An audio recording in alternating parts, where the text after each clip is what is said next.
Hello everyone and welcome along to a special preview of the third day of the Qatar Goodwood Festival. It is Thursday, 8 races to look forward to. One of them is a Group 1 race. There's some fabulous contests as part of a signature World Pool Day down on the south coast of the UK. 2 fine days leading into this. The first race that we're going to look forward to, the first of 8, well, it is a 2,000 metre handicap, and it's for the 3-year-olds. It's a decent quality handicap as well. We'll show you the course map. It's something you'll be familiar with over the first 2 days, doubtless. 14 declared runners at the 48-hour stage, headed by Sun. Arabic Legend is there. Mortlake, Midnight Gun, very interesting indeed. Go down to Aragon Castle, Sisyphon, Palace Green. Blake's been doing well. Approval could go well indeed. Into Battle and down to Brioni. For the third day in a row, delighted to have the company of both John Blance and Graham Cunningham, 2 very familiar faces. Graham, I think this is a cracker. Should we start with Midnight Gun, the beautifully bred horse who likely heads the market come Thursday? Yeah, he's superbly bred by Kingman out of the Group 1 filly Sky Lantern. He's only had 4 runs, and at Nottingham, he was pretty impressive in a race that worked out nicely. And here, he was 8-15 at Newmarket, John. He had to work pretty hard, but this was a pretty tidy race. A couple behind, the 3rd and 4th have both won handicaps. He's up £5. He's up in trip, but he looks a really progressive young horse.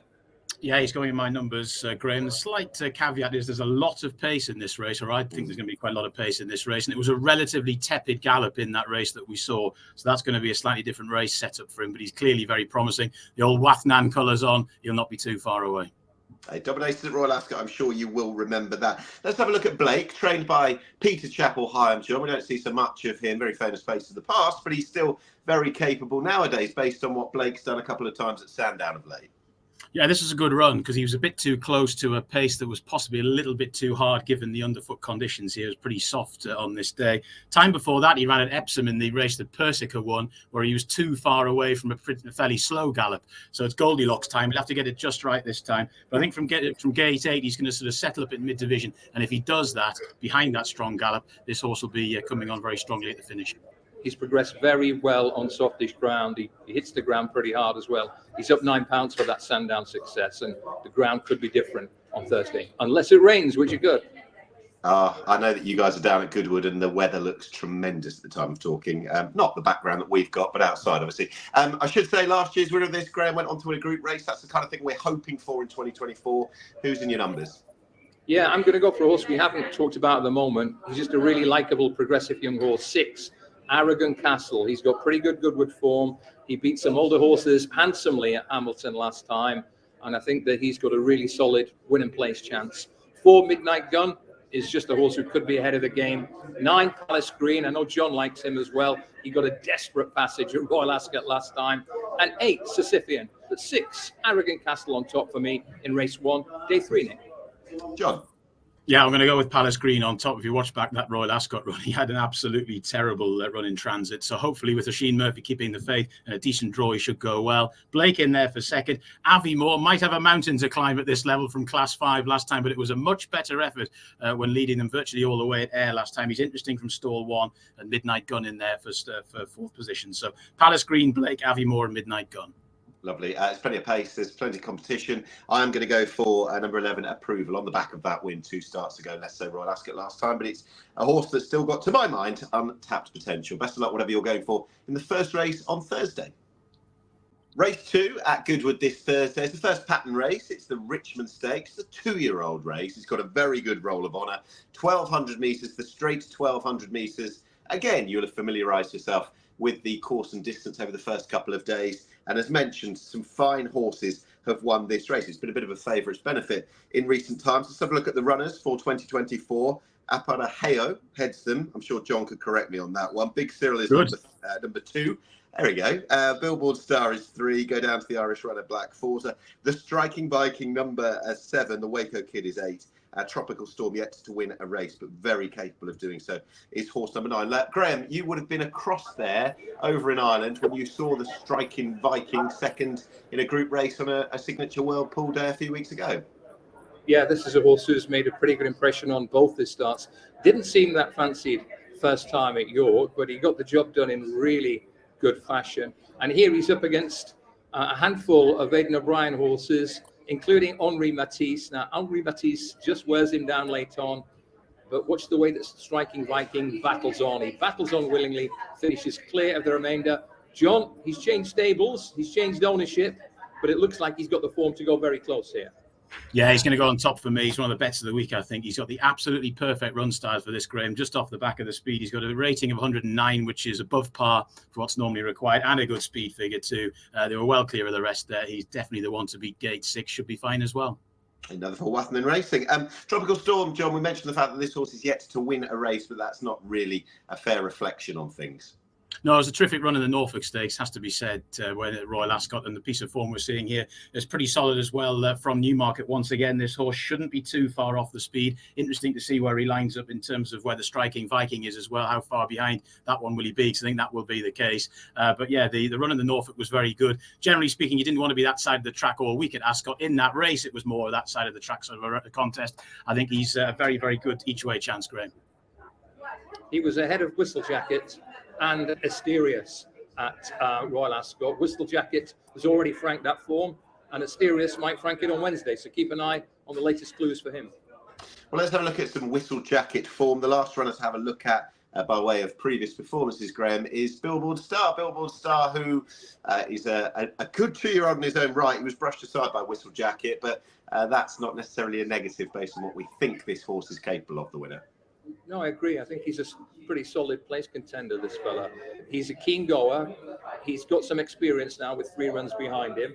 He's got a rating of 104, which doesn't bring him up top, but it certainly puts him in the mix. And I think he's just the type of horse who'll give himself every chance here. He's progressive, he's useful, and I think he has to be in the numbers. John, do you agree? Yeah, he goes in second for me. The draw's not absolutely crucial here, but it's the nearer the grandstand rail, I'm always a bit more comfortable. And they were all kind of taken along at quite a solid gallop here. It didn't look like it was a strong gallop race, but the times say it was. It was a decent effort, that. So for me, he goes in there for second. Okay, then 9 go out. Are we, Graham, just siding with the likeliest winner being the Striking Viking? I think so. Some pretty good horses have won this race over the years. I think the Striking Viking might be another 7-3-9-2. Billboard Star, Tropical Storm, Big Cyril at a big price, at number 7, Striking Viking to score. Okay, John. Graham and I are at totally different points of the racetrack, but there's been no collusion here at all. We've got the same numbers in the same order. Big Cyril did run very well at Newbury. He's got a good gate as well to maybe produce a personal best. So yeah, the Striking Viking on top. Like I say, I think he's one of the bets of the meeting for me. He's got ticks in all the right boxes.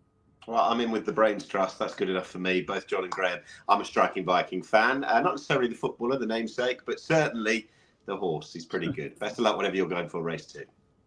Race 3 at the Qatar Goodwood Festival, day 3. Well, that is the Gordon Stakes, a Group 3 over 2,400 metres. It's for the 3-year-olds. Long term, they could be looking down the St Leger route, the final classic of the season at Donny. So let's show you the course map for 2,400 metres, the scenic route that it is at Goodwood. And some very good horses have won this, not least in recent years, looking at Cross Country and what he did internationally. Crystal Ocean winning it, Ulysses, Highland Reel, Snow Sky, some pretty talented performers. We have 5 declared at the 48-hour stage. The twice-raced, twice-winning Jan Bruegel, the Flemish painter for Aidan O'Brien.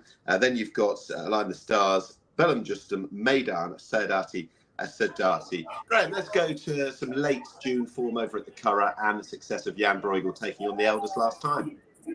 Yeah, this race has cut up a little bit. Jan Bruegel is bound to be favourite and bound to be hard to beat. When you watch this, you'll say, well, he wasn't that flash and he needed a bit of a Ryan Moore special to get him home. But remember, this was only his second start, John. The 2nd, 3rd, 4th and 5th all had triple figure ratings, and it's only 1.25 miles, and he's going to relish 1.5 miles. So my overall impression, watch at the line, he's 2 years of pricked, that this is a horse who's going places. What do you think, John? Yeah, he certainly is. Good gate speed there, got himself into position. As you said then, Graham, he was outpaced, but that's not a huge problem, given we're up to 1.5 miles here. He's a really, really fascinating contender, what I think is a really good renewal of the race, even though there is just a small field. I'm pretty sure he's saying that after that success Aidan O'Brien was on record as marking out Goodwood would be next. So this looks like it's plan A to come here before the St Ledger for Jan Bruegel. There are good horses in opposition, though. John, let's have a look at the form in late May of Maidan winning. A lot was made of the second on this occasion, but I think Maidan's quite useful, and I know the Crisfords are thinking St Ledger down the line as well. Yeah, this was the Cocked Hat Stakes, and yeah, the eventual winner in this race, the eventual second, certainly had a bad run. There's no doubt about it. Whereas Maidan got the absolute box seat, but came home well, has shown an ability to handle the track here at Goodwood, which is definitely a plus. I think, though, there is some other form in this race which is a bit stronger than this, and as you'll see, the horse in second was coming home after being incarcerated on the rail, Graham. So I think he's got a little bit to find, this fella. I think he'll run well, Maidan. He went to the Queen's Vase over a mile 6 at Royal Ascot, and he didn't hit the line as well as expected. So I think coming back to Goodwood and coming back in trip should see him run his race, and that could put him in the mix for certainly third or second. Right, so let's have a look at the Derby, another World Pool race as it was back in early June, back on the 1st of June. City of Troy, the winner. We're not going to be talking about him, but we are going to be talking about Graham Bellum Justum, who was 7th, and Sadati, who now represents a new trainer, who ran a belter to finish 5th. Yeah, supporting players on the day. Sadati did the better of the pair. Bellum Justum has gone on to Royal Ascot and run really well over a mile and a quarter, albeit with the saloon passage. I know John likes Sadati more than I do. I happen to think that Sadati is just a real one-pacer.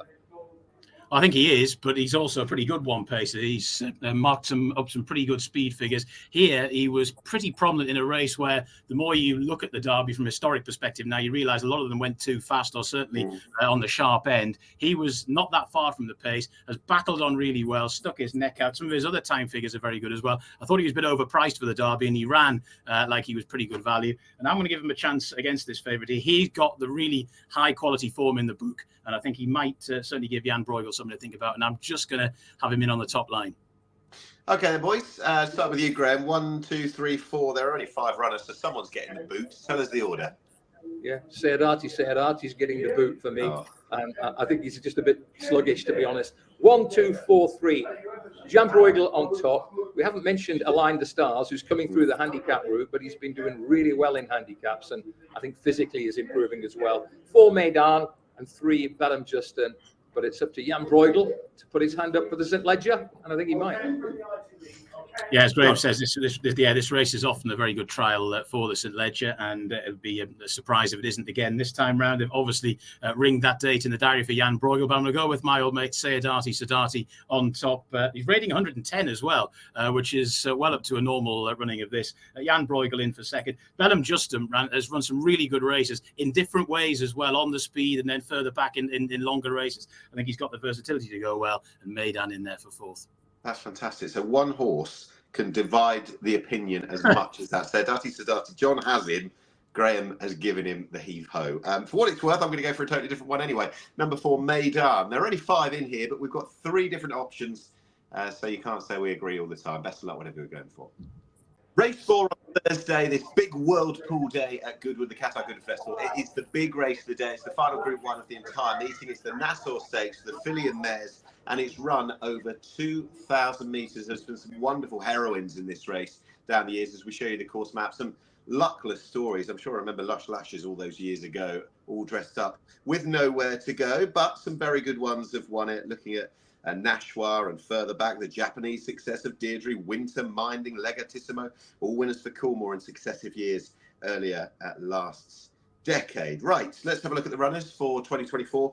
Doha is there. You won't find a better pedigree to see the stars out of Trev.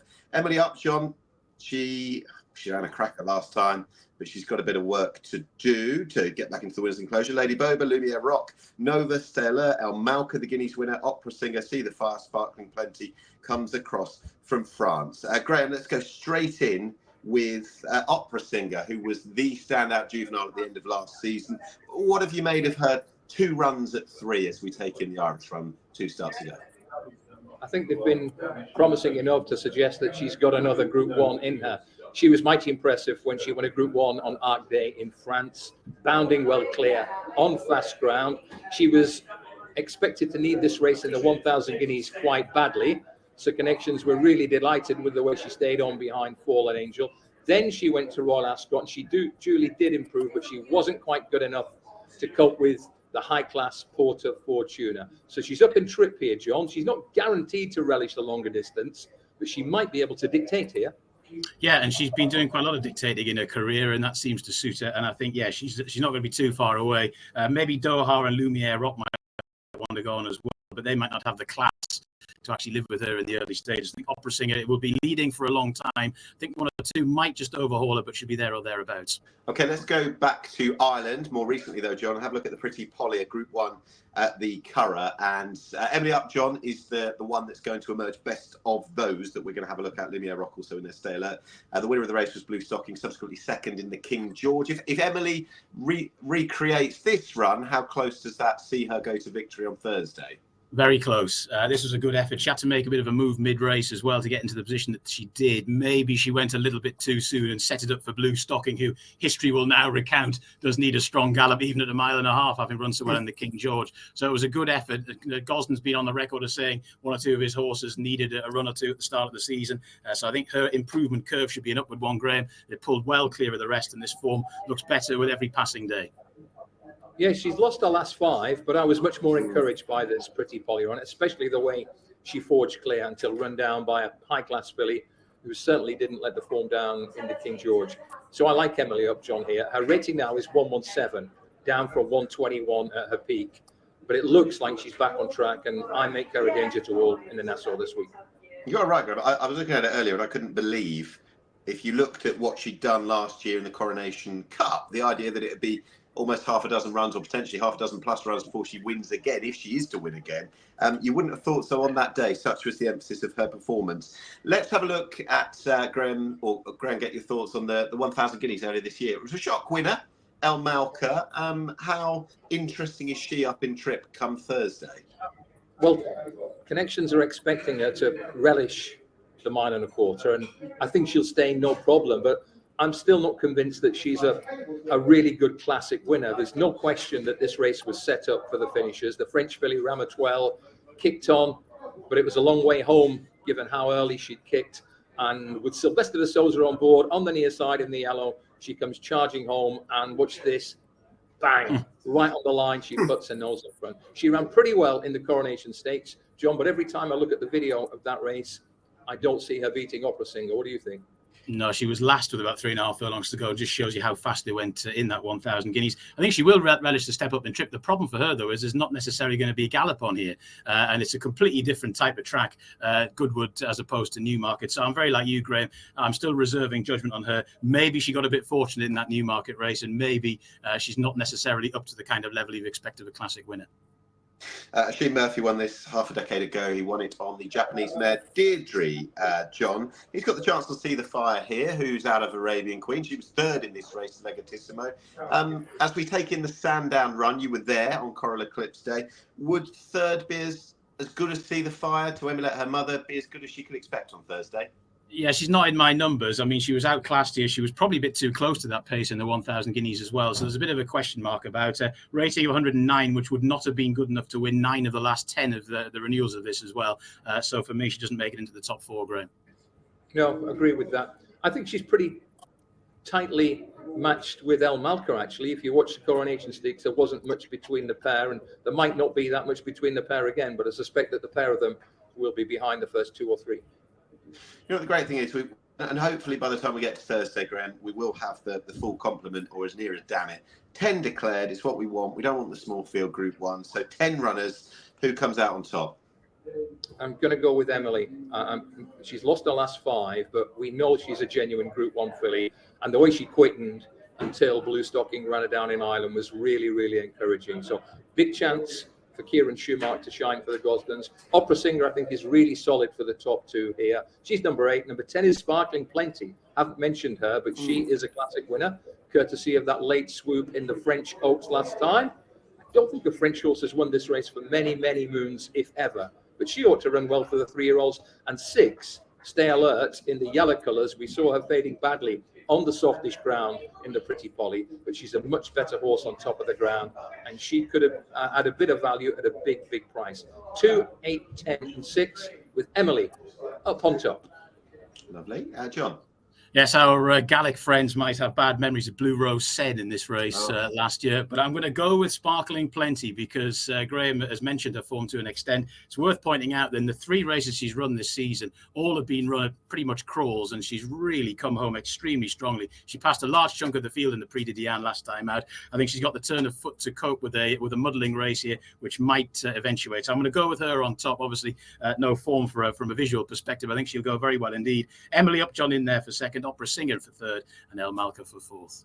Okay, then I'm going to go Opera Singer. Aidan O'Brien winning it twice with 3 rolls in the last decade alone with Winter and Minding. Not sure she's as good as them, but hopefully she's good enough to win the feature race, the Nassau Stakes, which is live on Thursday. A big World Pool Day. That's the biggest race. It's not to be missed. Race 5 then, the race that follows on our feature race at Goodwood on Thursday, this big World Pool Day, is a Nursery, and it is run over 1,400 metres. So it's a juvenile race.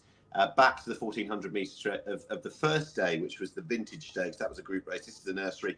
And this is the course map that these juveniles will have to take. It will be rough for some of them, drawn out that little bit wide, you would imagine. 17 declared. They're headed out by El Burhan, number 1. Further down, interesting runners, the likes of Fred on Fire, certainly Brighton Boy. Original Outlaw is there, Jet Packer. Substitutes, Fearless Freddy could run well indeed.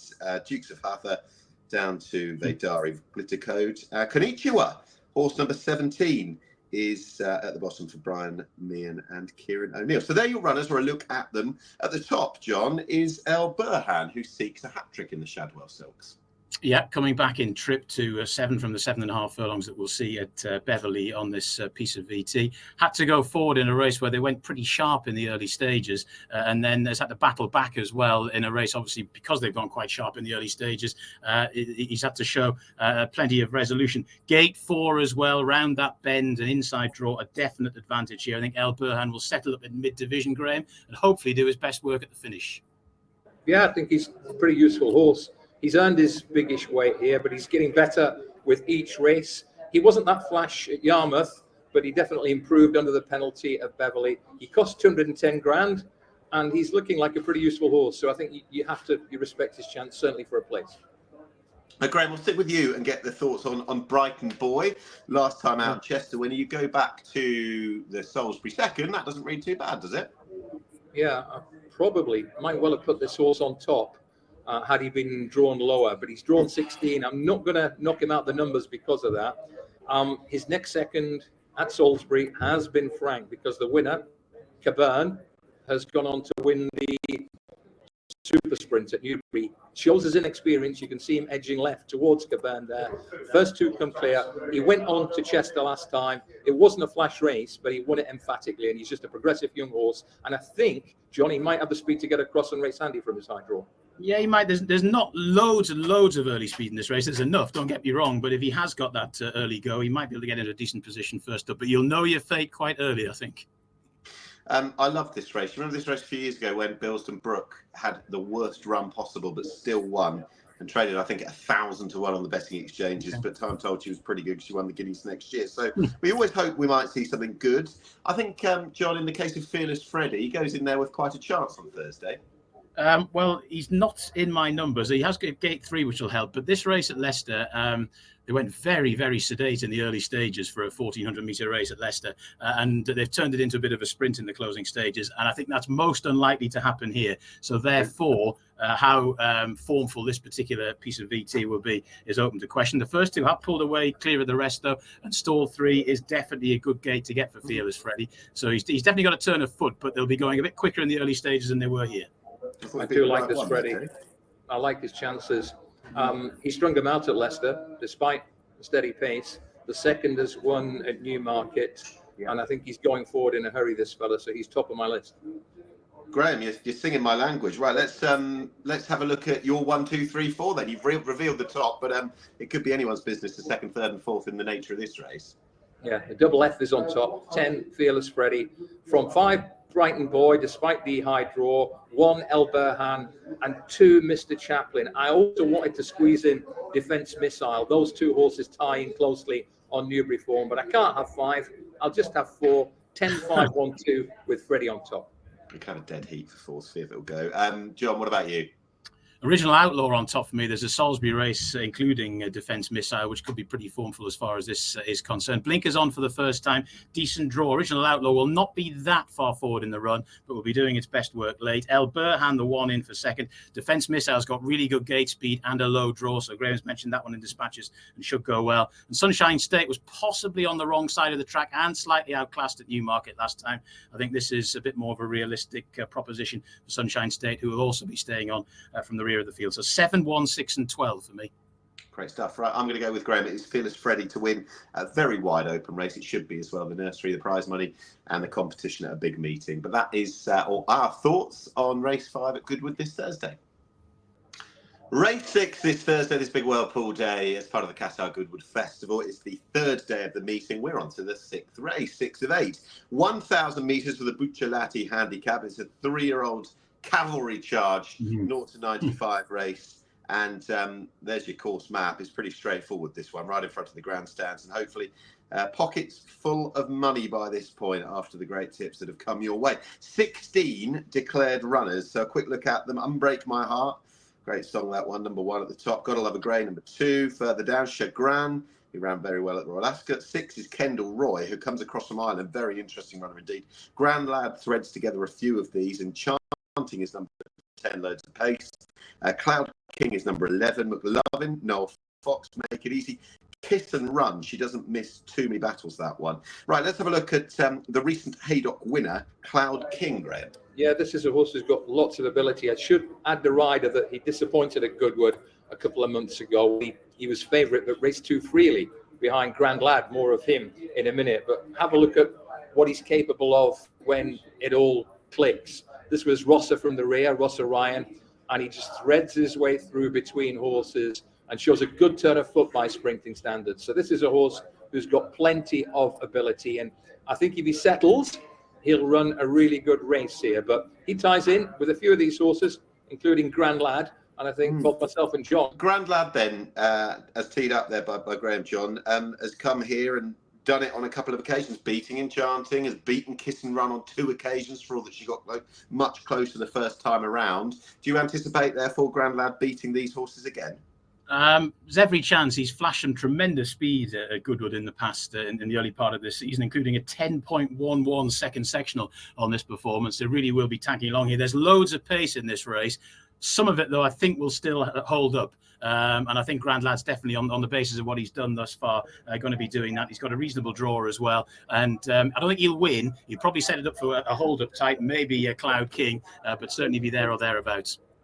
John, Nick, people will look at Grand Lad's form figures and think maybe he was below par last time, but he was just in over his head in that York listed race. He had no chance at the weights. So that Goodwood form is the piece of evidence to judge him on. Greg, we'll have a look at We Never Stop, winning at the back end of June over at Redcar. That was an emphatic success. The cheap pieces are on for the first time that day, and understandably, they haven't been taken off this time around. Yeah, there are 2 ways of looking at this horse. Visually, he is emphatic. Cheap pieces for the first time definitely work. But against that rail, far rail at Redcar on the speed is golden nowadays. So he's in the perfect position to make the most of his ability. He did so in the cheap pieces. He's gone up 10 pounds, but the form is good. The 3rd and 4th have both won handicaps since. So a very impressive performance in the cheap pieces, but he did have the ideal track position. Okay, it's quite a deep field, and they are only 3-year-olds. Draw could be key, pace and position and so on. Graham, how do you analyse it? What's your 1, 2, 3, 4? Well, it's really tough, but hopefully we've got 2 or 3 who can run right well here. I'm going to go with 11, Cloud King. That hold-up style with the turn of foot could be well suited if he relaxes. 7, Grand Lad, Goodwood form is very solid. 6, Kendall Roy is an Irish trader who's having a really good season, and he won a tidy Premier Handicap at Cork very recently. And 4, Chagrin, who's speedy, pretty consistent, and back against 3-year-olds this time. Wide open, but I'll take my chances with 11, Cloud King, 7, Grand Lad, 6, Kendall Roy, and 4, Chagrin. John, what about you? Yeah, and usually for a Goodwood sprint over 5 furlongs, it's definitely favoured hold-up horses. I think you've got these 3-year-olds running really quick in the early stages. You're going to get that as well. Gotta Love a Grey, We Never Stop, Grand Lad, Enchanting McLovin. They're all really fast from the gate. We'll set it up nice, I think, for Chagrin, who ran a really good race in the Palace of Holyrood at Royal Ascot, just off the back of the speed there. If he replicates that run, he's going to be very tough to hold out. Grand Lad, I think, in there for second. He'll be the speed of the speed. Kendall Roy, you've mentioned, definitely got a good chance on those 2 Irish runs, and Cloud King as well. Watch for 1 or 2 really closing off well in this contest, because they're going to go molten early gallop. Yeah, exactly that. Number 6, Kendall Roy for me, who's in ridiculous form at the moment. Travels over from Katie McGivern's yard. Ryan Moore booked up, really interesting, in very good form. Has got a Group 1 entry down the line, so should be up to winning this if they fancy having a crack at that. Number 6, Kendall Roy, to win a very open-looking race for me. Race 7, as we work our way towards the tail end of the card on Thursday, big Whirlpool day. It is a Phillies Maiden, 7 furlongs, 2-year-olds. It'll be run locally at 5:20 in the afternoon. It's a big field, 13 runners, but at the same time, 13 runners that are largely blank canvases. We've showed you the course map. They're headed up by Amika, who's had a run. Then you've got debutants in the form of Arabian Leopard, Bella Sonata. Further down, Dreamy, interesting. French Haven, Gaia, daughter of the brilliant Gaiath, Mythical Birds, Sophia the First, I should say. Stellenbosch has had a couple of runs, so warrants respect for Pabs Dobbs and Richard Hannon. But, Graham, we're just kind of clutching at straws to a degree with what we think these horses are or could be. Yeah, I don't particularly like races that are more about the phone book than the form book. And this race has got a very unusual look. Quite a few of the potential form horses were withdrawn at the 48-hour stage. You generally need a horse who's run once and shown plenty of promise, but there's only a couple of those this time around. The newcomers could have a big say. Step Forward, perhaps, Dreamy for Aidan O'Brien, who's got a very good pedigree. By American Pharaoh, out of Tapestry, who won the Yorkshire Oaks. But I think the market and the betting signals in the last 20 minutes in the Whirlpool will be perhaps more informative than anything I can add to the mix here. Absolutely. John, Aidan O'Brien won this with quite a good horse a few years ago, Rhododendron. She's turned out to be quite a good broodmare as well. Yes. We're guessing at Dreamy, but as Graham says, she's got a stunning pedigree. What else catches your eye? Well, Arabian Leopard has obviously breezed up very well, because someone paid 150 grand after that breeze up for Arabian Leopard, and it will have Jamie Spencer's skills in the saddle. Gate 11 as well will probably help just to keep that one on the straight and narrow on debut. And then a couple of the horses that have actually run. Tap Dancer ran in that Royal Playwright race that we talked about at Salisbury when talking about the Nursery. That wasn't a bad effort at all. And Stellenbosch, Richard Hannon, has beaten a few rivals home, at least not in particularly great times, has to be said. But if one or two of these newcomers are very green, she'll not be too far away. Okay, Graham, give us your 1, 2, 3, 4. This will be well, this will be quite interesting, because at the end of the day, I don't think anyone could be critical one way or the other. You could get it right by getting it wrong, and vice versa with this. Absolutely. Get your excuses in first. This is with minimal confidence. I'm going to just mention a couple of horses who John touched on there, who have run well and do have that valuable experience. For Bouvier, knew her job at Doncaster, showed enough promise to suggest she should be going well in a maiden. 11, Stellenbosch, has had 2 runs, shown promise both times. 10 and 7, Sophia the First and Gaia are absolute guesses, and not particularly educated guesses. But New Bay is a stallion I like. Andrew Balding is a trainer I like. Sophia the First should run well. And Gaia has a very good pedigree by the top quality middle distance horse Gaia from the Dam, who gave us Subjectivist, the Gold Cup winner, who I think won a race here at Goodwood in his early days. John, this is rather like going down on Christmas morning as a kid, shaking the presents to see if you can guess what's inside. Yes. What are you going for? Well, I'm going to go Dreamy on top. She could be the next Rhododendron. She might need quite a little bit of work. Who knows? She's going to go on top. Arabian Leopard in for second. They've both got decent draws, so maybe that the proximity to the grandstand rail might just help them. And then we've got Tap Dancer and Stellenbosch in for third and fourth. So 5, 2, 12 and 11. I'm going to go for number 12, Tap Dancer, because I've seen her. I know she exists. On that basis, it's not a race to dwell on, but best of luck if you're having a punt. Right, final race of the day, race 8, which is the HKJC Whirlpool Handicap. And if you want a nice, easy pick a horse lightly winner approach, this is the race for you. It really is that. 20 runners, 1,600 metres. It's a handicap for which we'll show you the track and the trip. You'll be very familiar of it by now, or with it.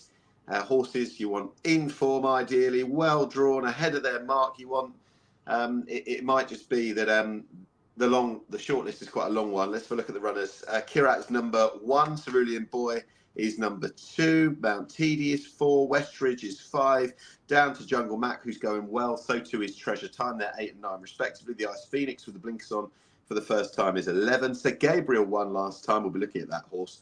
Bill's Bar is number 17. We get all the way down to Diddy Man. Graham, let's go to the July course, final day of the July meeting. Have a look at Kirat, but finishing better, Treasure Time, a key form race. Yeah, Kirat's got good Goodwood form, so don't sleep on him running well, especially if he's ridden a bit more patiently.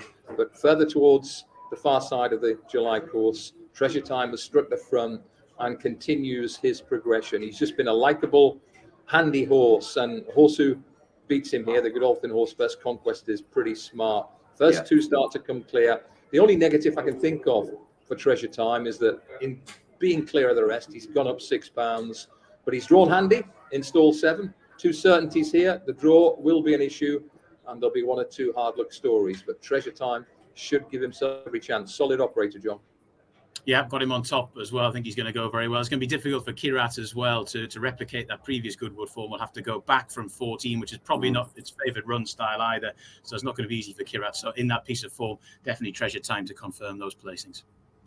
John, let's have a look at Sir Gabriel in the colours of Justin Byrne. Followers in Dubai know all about those colours. Sir Gabriel, this was the first time he tried anything remotely like quick ground. This was at Salisbury, and the grey thumped them. Yes, and it was proffered as the reason from the stable as for the massive improvement, because this really was massive improvement. I was calling them home this day, and he could have been called the winner a long, long way out. Absolutely hosed up. It was part of a treble for Oisin Murphy. This is obviously a much better race, but I think Sir Gabriel from stall 9 should be able to get a reasonably prominent position. There is quite a lot of pace in this race, more than there was there, but I wouldn't put it past him to run well, Graham. Yeah, fast ground for the first time. Oisin Murphy the first time. I think you could see from his action how much he relished the conditions there. So I think he'll have similar ground. And even with a £6 penalty on BHA numbers, he's still at £6 well in. So bit by bit, I'm starting to wonder, Graham, why haven't you got him in your numbers? He's going to run well, isn't he? Okay, Graham, you've teed us up. He's not in them. Who else is? Yeah, I'm going to go with a horse who I think is ready to go very close here. He's called EBT's Guard. And he's been consistent, and I thought he was unlucky last time. Had to come pretty long way home from a wide draw at Ascot. Then he got quite badly hampered at an important point. So 6 on top from 9, Treasure Time. 5, Westridge, beat a heavily backed stable companion who's won since at Woodsa, and 1, Kirat for 4th. But number 6, value, win and place play, EBT's Guard. Okay, John, you whittled it down. You're only leaving out 16. So who's in the 4? Well, EBT's Guard does get in on the 4th line for me, but I'm going to go with Treasure Time on top for the reasons that were mentioned when we were looking at his run. Rockstar Icon is a very boring selection here, gate 1, but has got the speed to go well from there on the basis of that Newmarket run. That was a competitive race as well, so I like Rockstar Icon from stall 1, just settling off the back of the speed, hopefully. Sir Gabriel, number 15 in there for 3rd. And EBT's Guard, ran it completely against the trend of the race at Ascot last time and ran well. So in a stronger run race this time round will go nicely. Number 8 for me, we haven't mentioned him, Jungle Mac. I think he opened doors by winning over 1,600 metres last time. I really like this horse, and I hope he can win the final race. Graham, John, thank you very much indeed. I know that you're going to be concentrating on Goodwood the first couple of days as well, but we've got 3 wonderful days on the Whirlpool. Thank you very much for your help, both of them.